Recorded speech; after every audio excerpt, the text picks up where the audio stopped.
Audio book वाङ्मय 34 भारतीय संस्कृति के आधारभूत तत्व चैप्टर 2 पार्ट 30 अध्यात्मवाद। भारतीय संस्कृति जीवन का सर्वोपरि लाभ अध्यात्म में मानती है। अध्यात्म का महत्व संसार की महानतम वस्तुओं से ऊंचा है। उसका लाभ सृष्टि के समस्त लाभों से अधिक है। संसार में मनुष्य ने पशुत्व की कोटि में उठकर देवत्व की ओर जो प्रगति की है, आत्मा की अनंत शक्तियों का जो भंडार खोलता है, उसका कारण आध्यात्मिक उन्नति ही है। मैं पवित्र, अविनाशी और निर्लिप्त आत्मा हूँ, ईश्वर का शक्तिशाली अंश हूँ।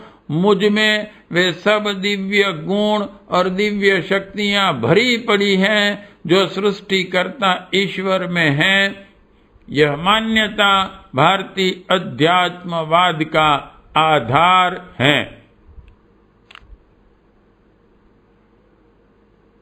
भारतीय अध्यात्मवाद आपसे कहता है, ए अविनाशी शक्तिशाली आत्माओं, तुम शरीर नहीं हो, महान आत्मा हो। तुम्हें किसी प्रकार की अशक्तता का अनुभव नहीं करना है।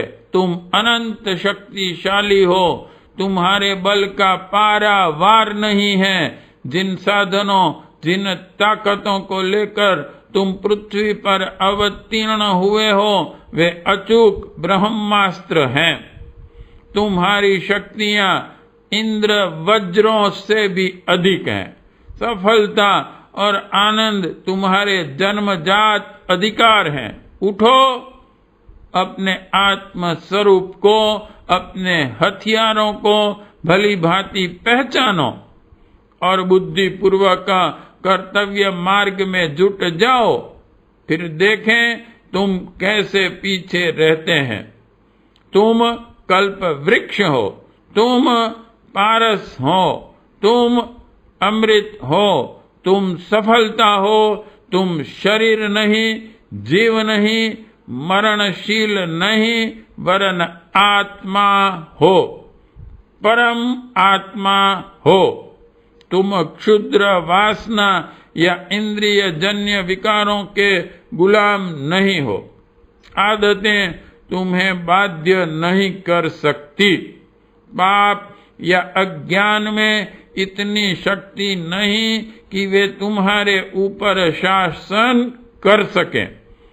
तुम्हें अपने आप को दीनहीन, नीच, पतित, पराधीन नहीं समझना है। हे महान पिता के महान पुत्रों, अपनी महानता को पहचानो।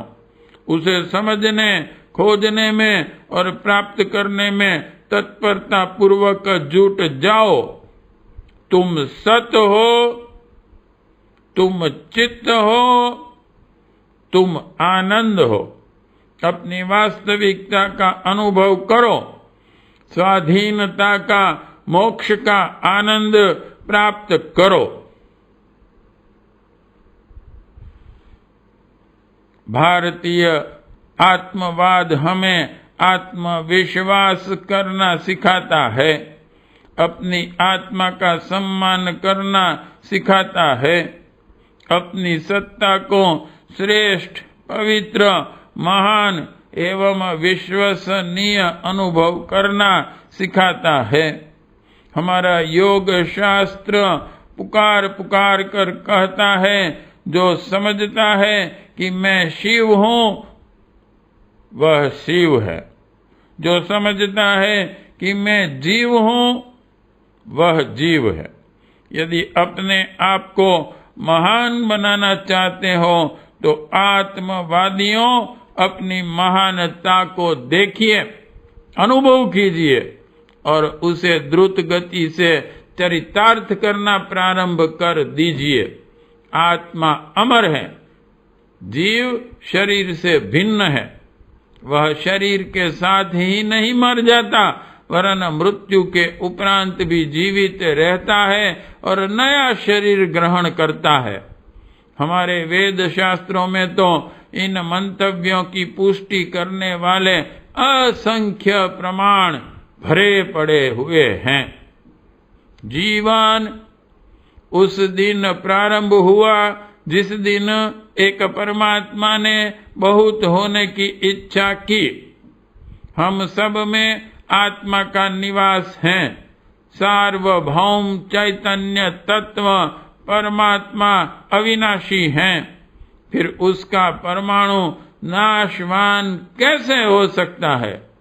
जब तक सूर्य है तब तक गर्मी है। इसी प्रकार परमात्मा का अंश भी अमर रहेगा। मनुष्य की महानता उसकी आत्मिक महानता में ही है। एक सद्गुणी, विद्वान, बुद्धिमान, कुशल, सूक्ष्म व्यक्ति की प्रतिष्ठा होती है। हर मोटे पेट वाले या गोरे चमड़े वाले, निर्बुद्धि, निर्गुणी, मूर्ख या पागल का कोई आदर नहीं करता। इससे यह निष्कर्ष निकलता है कि कपड़े से शरीर का और इसी प्रकार शरीर से आत्मा का दर्जा ऊंचा है। भारतीय संस्कृति कहती है कि मनुष्यों, जीवन का मर्म समझो, जीवन की गुड्ड समस्याओं पर विचार करो। जीवन अखंड है, इस सत्य को समझो और हृदयगम करो। सच्ची प्रगति उसी दिन होगी जिस दिन वास्तविक जीवन को, अखंड जीवन को आप प्रधानता देंगे और उसी महान जीवन के हानि लाभ की दृष्टि से वर्तमान शरीर के संपूर्ण सिद्धांतों और कार्यों पर विचार करेंगे। पाठ 30 समाप्त।